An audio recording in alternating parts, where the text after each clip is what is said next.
What's up guys, your boy Bart here, and it's been a hot minute since we've done one of these videos. Today, let's jump right in. We're talking about how to stimulate growth as a creative. Let's get it.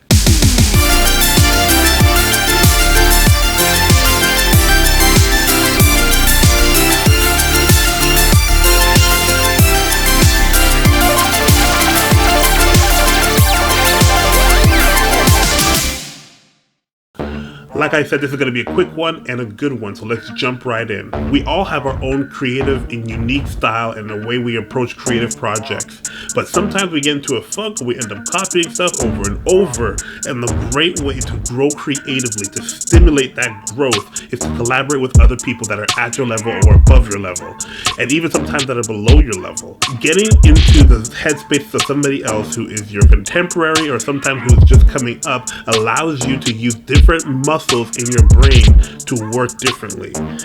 Let me explain.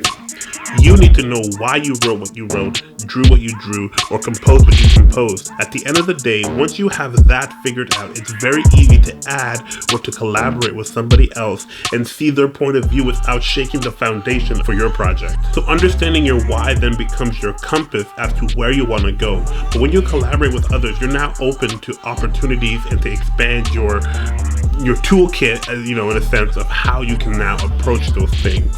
There's three things I've learned in the course of collaborating with other people that have allowed me to stimulate some real growth as a creative and get projects done in a different way, in a better way. The first one is communication.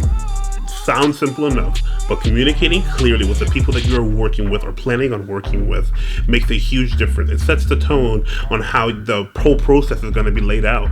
If communication is poor, you can almost guarantee that the end result is not going to be to its full potential. Organization. And now this is a tough one for anyone who is an artist or designer or a filmmaker.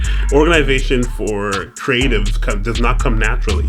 We have to work at it. Those are things that are skills that need to be developed over and over and over again. And this is why sometimes communication fails, like number one. And this is why we can sometimes see frustration working with somebody else in a creative project.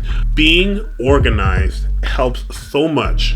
When people can see written out some of the plans, some of your shot ideas, having some of those things pre-planned in advance, or having an agenda for a meeting when you're just talking or having a phone conversation, those things go a long way. And what that ends up doing is that you start valuing that person's time, that person starts to value your time, and it's going to take you a lot more serious in the end in how you are delivering your messaging to them, and then how they're going to deliver their ideas and thoughts, and how you guys can propose to work together. And the last thing is awareness of the gap. You are here, they are here. You have to bring them onto your project, or if they're bringing you onto their project, no matter what, there's a gap in process where we have formulated so many of these ideas in our mind, and they're so well thought out and so far ahead in their development that sometimes we leave people behind in the nuances and some of the little things that we're missing. So be aware of that. You got to always ask clarifying questions. Do you want me to say that again? How can I make this clearer for you? Did I say that the right way? Do I remember to say this? Some of the things that we sometimes innately think in our minds need to be clarified from the get-go when working with somebody. Those little nuggets are what take it from being a 10 to a 10 plus in terms of the end result of a project.